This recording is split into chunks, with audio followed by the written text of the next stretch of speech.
Bueno, pues seguimos en Vigo a Debate, hablando sobre esa cita del 1 de mayo y analizando, haciendo una foto finish, aunque hablaba hace un momento Domingo sobre que no era lo mejor para los datos del paro. Bueno, sí para el movimiento sindical, para la situación del mercado laboral, para la situación también de los derechos de los trabajadores. Amelia, o prometido é débeda, se dicen que ibas falar, estábamos falando sobre, bueno, sobre toda esta situación sobre os empregados, se son emprego de calidade ou non, e tamén estaba apuntando Domingo nese sentido, bueno, que a situación non é a máis desexable. No, bueno, evidentemente a reforma laboral que aprobou o Goberno no 2012 tiña un obxectivo moi claro, que era debilitar as organizacións sindicais e, a parte de abaratar o despido, pois mermar os dereitos dos traballadores laborais e económicos, e o resultado está á vista despois de 3 anos. Evidentemente as organizacións sindicais avaliamos datos de paro, pero tamén EPA, que é moi importante porque tes outras variables que te permiten facer outro análisis máis polo miúdo, como decía Domingo, pero bueno, eu decía tamén onte cando chamaba un medio para que lle valorar os datos do paro do mes de abril, eu decía cantas persoas das que firmaron un contrato no mes de abril siguen traballando na primeira semana de maio. Claro. E desas persoas, se hai algunha que sigue traballando, cantos contratos asinou desde que asinou o primeiro no mes de abril? Esa a precariedade da que nos falamos, o salario que apuntaba Alberte, as condicións económicas que se teñen hoxe en día, e además é que os abertamente moitos empresarios xa che dicen, bueno, se non te gusta, aí está la puerta. Sabes, e eu creo que...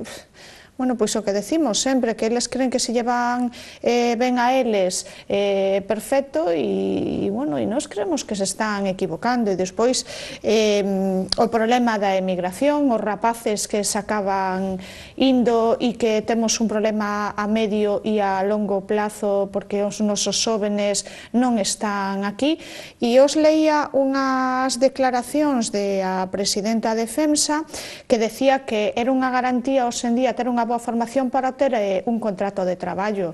Hombre, eu creo que non está moi pegada a beira rúas se fai ese tipo de declaracións, porque os que están formados emigran, porque aquí miramos que o que se demanda son camareiros e persoal sin cualificar, entonces que nos veña dicindo que a xente que ten formación que non ten problema para acceder a un contrato de traballo, pois, bueno, que queres que che diga? Un camareiro enxeñeiro luce moito máis que... Exactamente, exactamente. Que non ten máis que XB. Porque fala idiomas. Sí, sí. Falabas de que un dos obxectivos da reforma laboral era debilitar a forza dos movimentos sindicales. E dicías que, polo menos en parte, o obxectivo da reforma laboral se ten conseguido. Se debilitou tamén a forza do movimento sindical? No, eu creo que, bueno, tuvemos un espacio, vamos a ver, no que a nivel afiliativo, teño que falar como Ciga, a nivel afiliativo, nós non notamos, é dicir, o tema da crise, si notamos, non a embaixada afiliativa, si notamos que debido a esta crise, hai compañeros e compañeras que non poden pagar a cuota que pagaban e pagan unha cuota reducida, e iso sí que o notamos. Pero o que é o movimento sindical, vamos a ver, o que é na actuación nas fábricas... Eu penso que se refere máis ben a... Pero non me refiro a iso, eu falo da parte de negociación colectiva, porque a línea na que iba na reforma laboral era debilitamento na negociación colectiva, porque nós estamos mirando e estamos facendo aparte unha avaliación, agora estos días o estábamos falando, hai determinada patronal que firma un convenio e os 2 días xa che presenta un descolgue, sabes? Descolgues de convenios día sí, día tamén, o sea, modificacións sustanciais das xornadas, etc. Entonces, cando falaba de debilitamento de organización sindical, non me refería a que non estemos na rúa porque asenta ademais resposta a cidadanía, o miramos aquí coa folga xeral que fixemos o 14 de novembro do 2012, cando fomos referente ademais en toda España, con toda a Plaza da América chea de vigueses, de viguesas, de xente da bisbarra, pero eu falo da negociación colectiva, porque aí sí que a reforma laboral tiña unha liña moi clara e a ultraactividade iba por donde iba. Outra cousa é que o Supremo lle acaba de dar outro varapalo a este goberno e lle acaba de decir que esa ultraactividade que les meteron na reforma laboral é ilegal e que, polo tanto, as condicións de os convenios, inda que rematen, mentras non se negocia un novo, teñen que seguir manténdose. Non me podes decir automáticamente paso ano, pasas o salario mínimo, perdes todo o negociado, non. Entonces, eu me refería nesas partes, negociación colectiva, ultraactividade, porque evidentemente a afiliación sí que se nota, nos o notamos, non esa alegría da afiliación dos outros anos, porque a xente si ten que nestes índices elexir entre comer e pagar un sindicato, evidentemente vai a comer porque iso faría eu tamén, e hai que entendelo. Pero eu falaba das outras partes, que forman parte da vida sindical. A situación dos sindicatos, das organizacións sindicales neste momento non é a mellor. Non é a mellor, eu creo que fundamentalmente por a vinculación de aspectos vinculados na negociación colectiva á reforma laboral. É dicir, dende a democracia, dende que se instaurou a democracia, nos anos 79, 70, 80 e tantos, aquí firmouse un contrato social que tiña que ver moito no que ten que ver cas relacións laborais con un equilibrio, ou polo menos con un certo equilibrio entre os empresarios e os traballadores cando falaban de relacións laborais. E cando ese equilibrio se rompía por algunha das partes, aínda había a posibilidade de acudir aos xulgados do social, ás magistraturas que decían todos, para tentar de solucionar. E o dereito laboral desa época, dese momento, polo menos tiña o carácter interpretativo, é dicir, había posibilidades de salir de algún atolladero a través dese dereito. O que fai a reforma laboral, acordades vos aqueles dous obxectivos que decía o goberno que eran acabar con el paro e acabar con la dualidade contractual. O que fixeron foi crear un contrato máis, que, por certo, nin ese se aplica.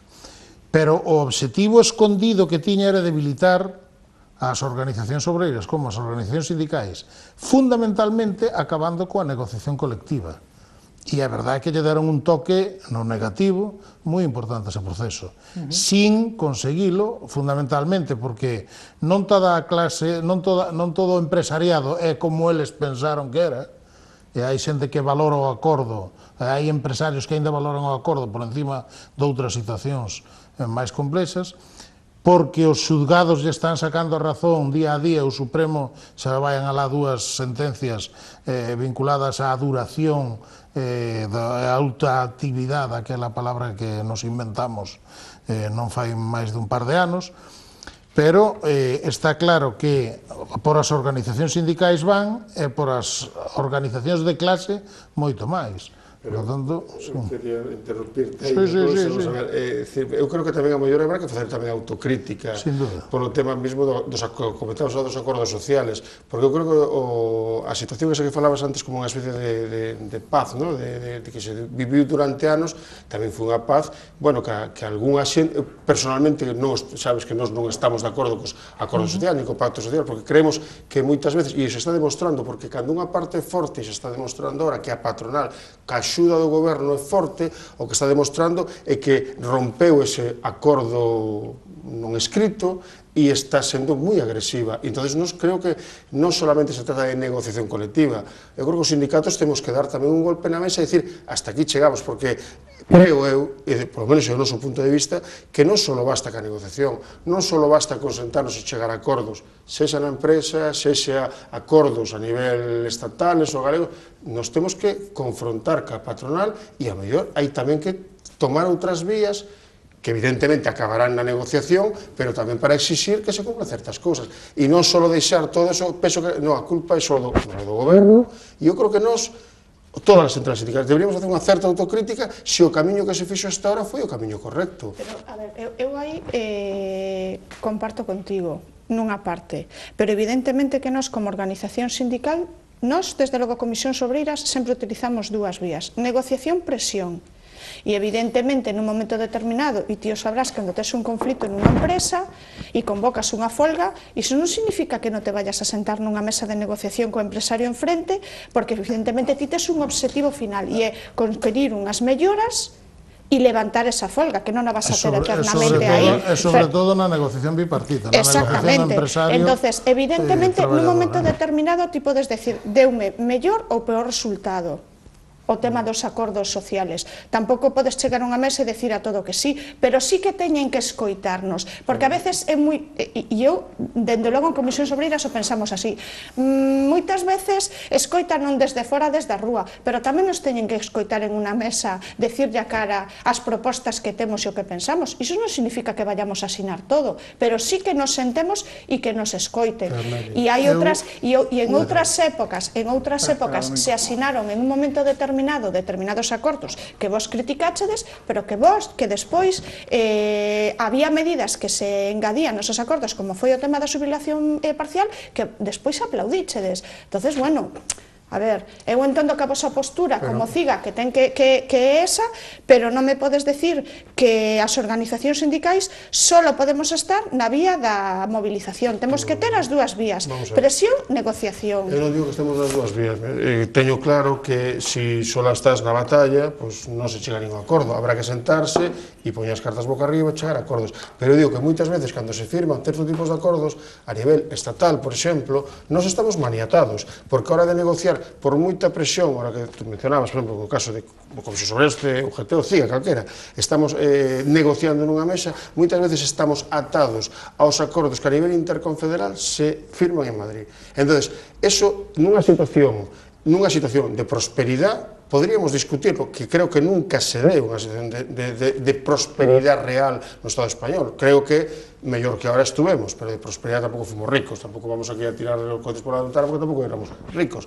Pero sí é verdad que a día de hoxe, donde estamos vendo que existe unha situación donde as empresas están cada vez ganando, as grandes empresas sobre todo, cada vez ganando máis, poñer trabas na negociación, trabas ou límites, vamos a poner máis que trabas, límites na negociación, non é bo para a negociación colectiva, porque... Pero que límites se poñen? Por exemplo, cando se poñen límites, por exemplo, na recomendación, chamelle como sea, da subida salarial, por exemplo. Pero iso non é un límite, o que se dice, como mínimo uno, dai para arriba se negocia o que queiras, entonces un límite non é, Alberto. Pero sabes, Meli, que na práctica a patronal se agarra como un ferro ardente e na maioría dos convenios non se pasa de según, quero dicir, que moitas veces... Bueno, pero para iso estamos as organizacións sindicais para decirle que hai que pasar dese límite. Nos consideramos que son indispensables, non é que sean importantes.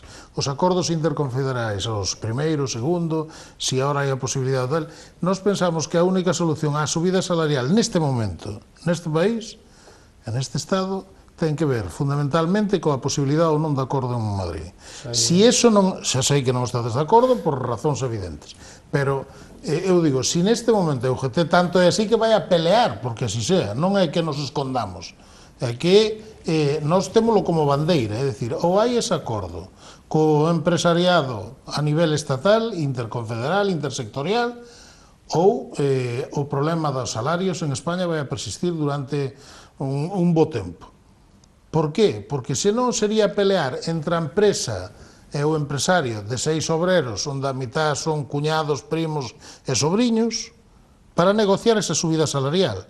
Se non hai un referente único para todos eles, vai a ser moi difícil negociar eso. Iso é como decir que van a arreglar millor os problemas dunha relación laboral individualmente unha persona co jefe, co patrón, que é unha representación de traballadores dun sector determinado con ese mismo jefe. O que plantexas é que é mellor chegar a un acordo marco sobre o que poder traballar en cada caso. Pensamos que así, pero tamén entendemos que o posicionamento dende Galicia da CIGA é así, por eso nunca criticamos que eles nos critiquen. Nós o que si poñemos en valor é o que facemos nós. E decimos, ou hai unha referencia de uns mínimos, por riba, o que queira. Se en Galicia ti eres capaz de negociar co teu empresario da construción unha subida do 2 e pico por cento cando se estableceu un 1% de Madrid, mellor que mellor, lóxicamente. Só fastidiaría que puxéramos. Pero nós pensamos que neste momento os salarios é fundamental. Sin salario non hai consumo interior. Se non hai consumo interior non hai salida da crise. Pero vos dades conta de que, por exemplo, CIGA non está de acordo, e outros sindicatos tampouco están de acordo con esa medida, e o feito de que se pudiese chegar a ese acordo entre o Estado e as centrais sindicais, logo servirá entre os empresarios. Bueno, entre os empresarios, perdón, e as centrais sindicais logo servirá de base para a negociación que eles, por exemplo, leven a cabo cos empresarios. É dicir, que en certo modo se estaría impoñendo ese modelo sobre todo o territorio. É un dato objetivo, con respecto Eu penso ao que iso tamén era un pouco que decías Alberti ti, non, iniciaba non só falando dos acordos intersectoriais e interconfederais e confederais, senón do proceso de diálogo social, quero entender. Viña un principio iniciando o diálogo social e acabamos falando do proceso dos acordos interconfederais. Eles o critican por as razóns que sea. Nós, sigo insistindo, dende UGT, nós facemos bandeira dese proceso. E por que razón? Pois fundamentalmente por moitas cuestións, porque nos interesa que onde se deciden cousas que nos afecta, estar ali. Eso para nós é primordial. Pero fundamentalmente tamén porque nos países máis evolucionados, nos países onde mellor vive a clase traballadora, nos países onde mellor estado de benestar hai e máis cotas máis altas de benestar hai, son países onde o diálogo social funciona. É dicir, nós estamos falando coas súas eivas, coas súas eivas. Pero as sociedades tampouco pasaron polo rodillo que sí, está claro. Pero, Domingo, pero ao largo de todos estes anos tampouco víramos que con ese exemplo que estás dando, levamos de democracia desde a morte do dictador uns cantos anos, xa, cerca de 40 anos, e nós con ese modelo tampouco vimos que a nosa sociedade e as clases populares, por decirlo de alguma forma, melloraran tanto en relación. É dicir, evidentemente foron mellorando, pero melloramos tanto, como dices tú, as sociedades máis adiantadas de Europa están en esa situación, porque proviñan económicamente, proviñan de outro tipo de economía, non salían do modelo autárquico que tiñamos nos aquí, proviñan de outro tipo de economía e foron evolucionando e agora temos un sistema de bienestar moi alto, pero nós, tal como estamos e partindo de partimos, ese modelo, durante todos estes anos, desde vos entender, evidentemente, vemos que non resultou. Eu dou un dato objetivo, se non te importa. Ano 2006, Acordo de Mellora do Emprego, firmado, asinado por comisións, por UGT, COE, CEPIME, Madrid, etc., onde obligaba as empresas a unha determinada consideración con respecto aos traballadores que levaran máis de 2 anos ininterrumpidos na empresa. Naquel momento, España e Galicia, poñemos o dato de Galicia. O dato de Galicia era que o paro masculino en Galicia era do 7 e pico por cento e do femenino o 10 e pico por cento. A media, 8 e algo por cento. Estamos falando do ano 2006, ano posiblemente do maior impulso dos procesos de diálogo social. Non é a culpa do proceso de diálogo, o sea, a culpa da situación tal como está hoxe non é a culpa dun proceso de diálogo social. Ten que ver con outras cousas, ten que ver con Lehman Brothers, ten que ver con De Guindos e compañía por aí facendo barbaridades en Europa, ten que ver con todo eso. En Estados Unidos. Pero non ten... Pero ten que ver tamén ca correlación de forzas e ca forza que podes facer, é dicir, non solamente, é dicir, a crise evidentemente é a que nos truxo hasta aquí, pero non unha crise solamente, porque eu non creo solamente que é unha crise deste momento e que se parchei, se modele e dentro de uns anos tiraremos para diante, unha crise do sistema. Estamos vendo como é unha crise sistémica, as crises que son cada 10 anos. Vamos a ver os libros de historia e vemos que como cada 10 anos nos aparece. Claro, porque cada vez son máis grandes e a próxima probablemente sexa máis grande que esta. O problema é que o modelo económico que está funcionando a día de hoxe, que está imperando, non funciona. Entón, teremos que darlle unha volta, eu non estou falando de sociedades, non sei que, pero planteamos de que isto hai que revisalo, porque así, repetir cos mesmos erros, non vamos a ninguna parte. Pero evidentemente, Alberto, aí tes razón. A ver, o modelo económico non funciona, hai que revisalo, pero para poder revisalo, con perdón, teslle que tocar as narices ao gobernante de turno na mesa e decirle, mira, como ahora nós no tema do 1º de maio, primeiro, é necesario un cambio de políticas. O primeiro son as persoas, coas políticas que se están implantando non saímos da crise, porque ademais e cos datos de 2008 en diante, a ver, a realidade pon a todo o mundo no seu sitio e a realidade é que con esas políticas non estamos saindo da crise. Nós, por exemplo, ahora, a proposta que estamos facendo da renda mínima para aquelas persoas que xa non teñen ningún tipo de prestación e que quedan sen cobertura. Podíamos lanzarnos a rúa e decir, é necesario que se lle dé cobertura, tal, e iso facemos, pero tamén poñemos en riba da mesa e lle dicimos ao goberno, oye, cada vez está baixando máis o porcentaxe de cobertura. Creo que se baixou 10 puntos, me parece. Esa xente que xa está fora do mercado laboral, que ten moi complicado volver ao mercado laboral, porque ademais, como teñas máis de 45 anos neste país, estás desahuciado por completo laboralmente. esa xente necesita que o Estado se preocupe dela, e como as prestacións e a tasa de cobertura cada vez é máis baixa, o que pedimos é unha renda mínima para esas persoas. Podíamos mirar para outro lado, facer o discurso fácil de decir, no, que a tasa de cobertura para e tal. Bueno, pero que propoñemos? Bueno, pois facemos esa crítica e na mesa decimos, queremos unha renda mínima para estas persoas. E canto custa ademais? E o temos cuantificado. E de onde sale? Pois de esa tasa de cobertura que cada vez é menor e que, polo tanto, o goberno se aforra esos 6 millóns de euros que se aforrou o ano pasado. Pero, Meli, pero eso está claro. Nos reclamamos tamén, que me sento a mí, unha renta básica e o levamos nas medidas que levamos ao Parlamento Galego. Pero onde se reclama, Alberto? Tes que poñelo riba da mesa da parte. Pero vamos a ver, pero aparte de que eso se pode cuantificar e se pode ver que ese dinero, hai ese dinero para facer. Non digo que non haxa de dinero, digo que cando ti lanzas, iso tes que lanzar a proposta en algún lado, non só na manifestación para poder leválo a cabo. Nos levamos unha plata, levamos, e sabedes, ao Parlamento Galego 100 medidas para unha iniciativa legislativa popular que, por certo, o Partido Popular se levantou e se sentou da mesa, ni tan siquiera se escoitou, cando eran medidas non tan criticables que foron aprobadas polo resto da Cámara. É dicir, que podría ser medidas que nos podrían valer para todos, pero hai cousas que nos como sindicatos, entendo, que nos podemos tamén, por exemplo, tema ETTs. A tema de ETTs, a ETT non deixa de ser, un exemplo, a ETT non deixa de ser unha lavada de cara encuberta do que é a precarización. Nós temos que acabar cas ETTs. Horas extras, xornada laboral de 35 anos, son exemplos que podemos dicir á mesa. Nunha situación... Se che plantearan participar nunha mesa onde se vai a falar das ETTs, ti irías ou non? Nos, de feito, non participamos na negociación colectiva. Bueno, pero eu digo... E podíamos estar, pero digo, non queremos. Entendemos que non debemos estar. É que vamos, claro, que é o problema. Claro, é que non podemos... Alberto, se ti queres acabar coas ETTs, como acabas coas ETTs? Tes que estar en algún lado. Pero coas ETTs na negociación...